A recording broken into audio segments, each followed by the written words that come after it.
Suzanne Katherina Langer was an American philosopher of mind and of art, who was influenced by Ernst Cassirer and Alfred North Whitehead. She was one of the first women to achieve an academic career in philosophy and the first woman to be popularly and professionally recognized as an American philosopher. Langer is best known for her 1942 book entitled Philosophy in a New Key, Life. Langer was born in Manhattan, the daughter of German immigrants Antonio Knauth, a lawyer, and Else M. Knauth. German was spoken exclusively at home and she never completely lost her accent. As a girl, Langer learned to play both the cello and piano. For her early education she attended the Velton School for Girls. She studied at Radcliffe College, receiving her bachelor's degree in 1920 and her doctorate in 1926. Alfred North Whitehead was her dissertation advisor.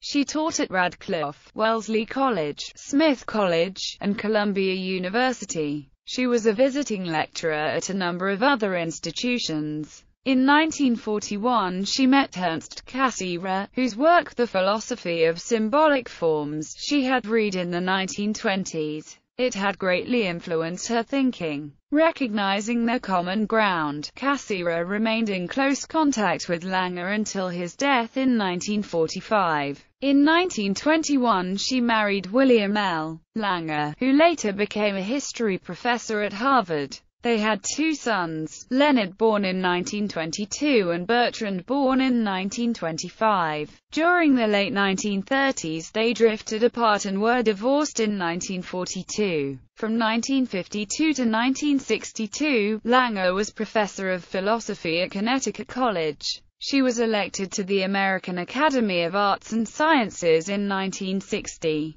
In 1956 she was awarded a grant from the Edgar J. Kaufman Foundation that allowed her to devote the remaining 25 years of her life to research and writing. Langer died in Old Lyme, Connecticut on July 17, 1985 after finishing the third volume of her magnum opus, Mind, an essay on human feeling, philosophy. Langer's philosophy explored the continuous process of meaning-making in the human mind through the power of seeing one thing in terms of another. Langer's first major work is entitled Philosophy in a New Key. It put forth an idea that has become commonplace today, that there is a basic and pervasive human need to symbolize, to invent meanings, and to invest meanings in one's world. Beginning with a critique of positivism, the work is a study of human thought progressing from semantic theory through philosophy of music, sketching a theory for all the arts. For Langer,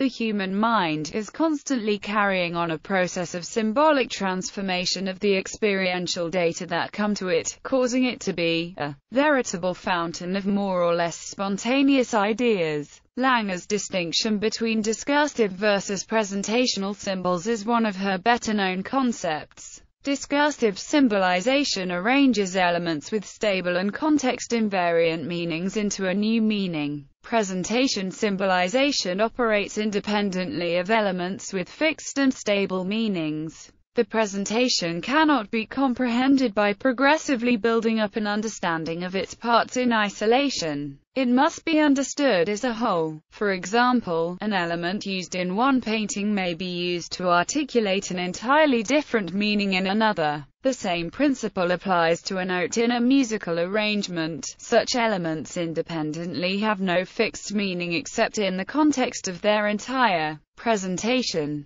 Langer believed that symbolism is the central concern of philosophy because it underlies all human knowing and understanding. As with Ernst Cassirer, Langer believed that what distinguishes humans from animals is the capacity for using symbols. While all animal life is dominated by feeling, human feeling is mediated by conceptions, symbols, and language. Animals respond to signs, but stimulus from a sign is significantly more complex for humans. The perspective also is associated with symbolic communication, where animal societies are studied to help understand how symbolic communication affects the conduct of members of a cooperating group. The power of understanding symbols, i.e., it issues in an unconscious, spontaneous process of abstraction, which goes on all the time in the human mind. A process of recognizing the concept in any configuration given to experience, and forming a conception accordingly. That is the real sense of Aristotle's definition of man as the rational animal. Susanne Langer, Philosophy in a New Key. Page 58. Langer is one of the earliest philosophers who paid close attention to the concept of the virtual. Inspired by Henri Bergson's notions of matter and memory, she connected art to the concept of the virtual.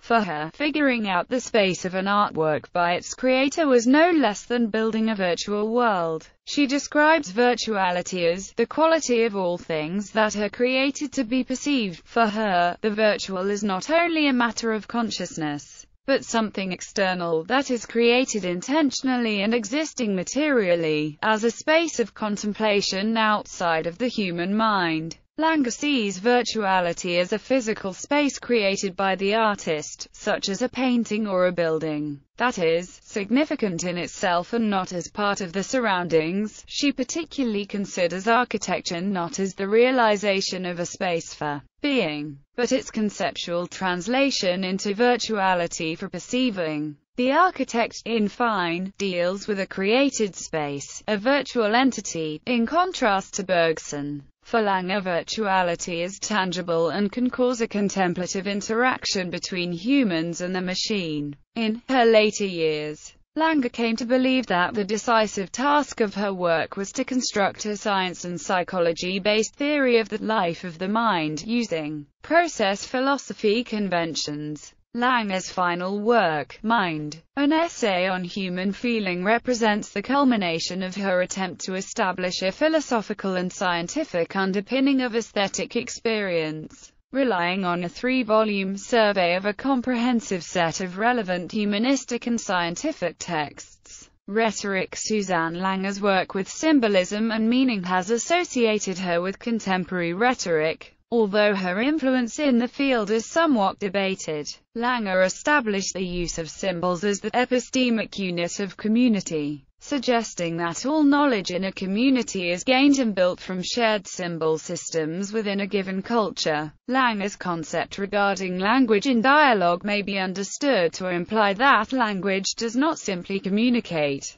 but it produces symbols from which humans then create their own reality. Claimed support of this perspective is from Langer's statement that language is intrinsic to thinking, imagining, even our ways of perceiving. According to Arabella Leon, Langer's opinion is that meaning arises from the relationship between a community, its discourse, and the individual. Leon suggests that Langer's work may be viewed as a contradiction to the comparatively traditional theories of Aristotle, by way of Langer's argument that discourse is formed through sensory experiences shared between speaker and hearer, rather than through logic as advocated by the philosopher. Langer's epistemic view of symbolism and language, which further examines the motivation of the speaker, the influential aspects of language that affect people, and the relationship between the speaker and the community, are often reflected in aspects of modern rhetorical studies.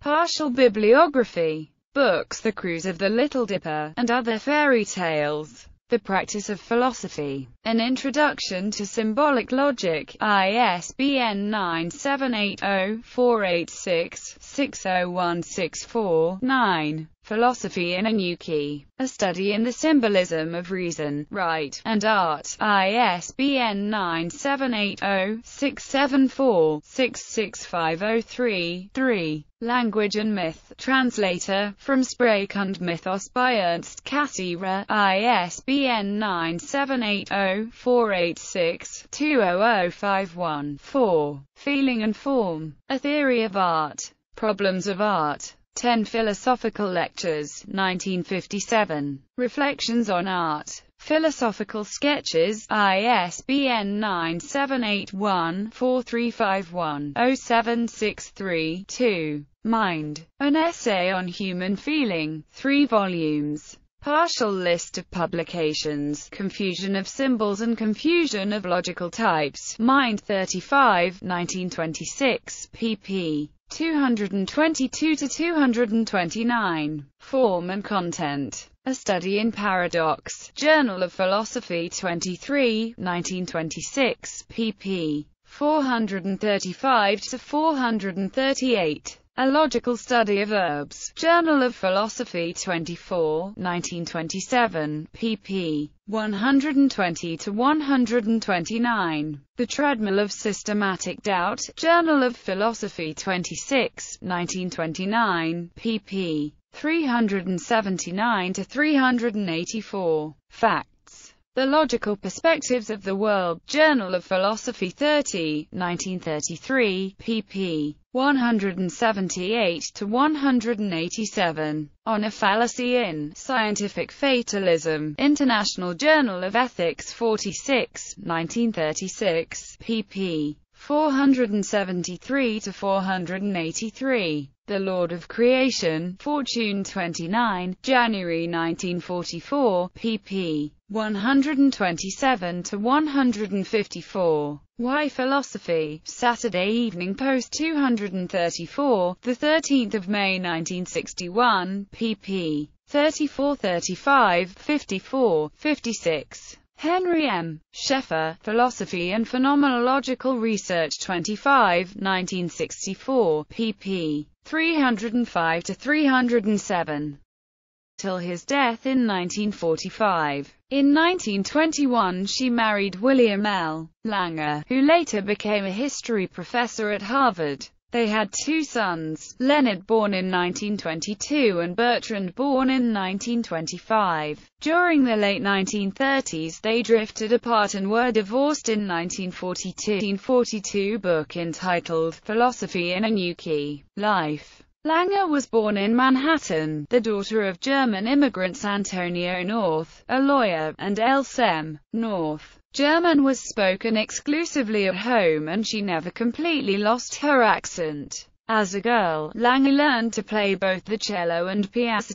She was a visiting lecturer at a number of other institutions. In 1941 she met Ernst Cassirer, whose work The Philosophy of Symbolic Forms she had read in the 1920s. It had greatly influenced her thinking. Recognizing their common ground, Cassirer remained in close contact with Langer and Suzanne. Katherina Langer was an American philosopher of mind and of art, who was influenced by Ernst Cassirer and Alfred North Whitehead. She was one of the first women to achieve an academic career in philosophy and the first woman to be popularly and professionally recognized as an American philosopher. Langer is best known for her piano. For her early education she attended the Velton School for Girls. She studied at Radcliffe College, receiving her bachelor's degree in 1920 and her doctorate in 1926. Alfred North Whitehead was her dissertation advisor. She taught at Radcliffe, Wellesley College, Smith College, and Columbia University.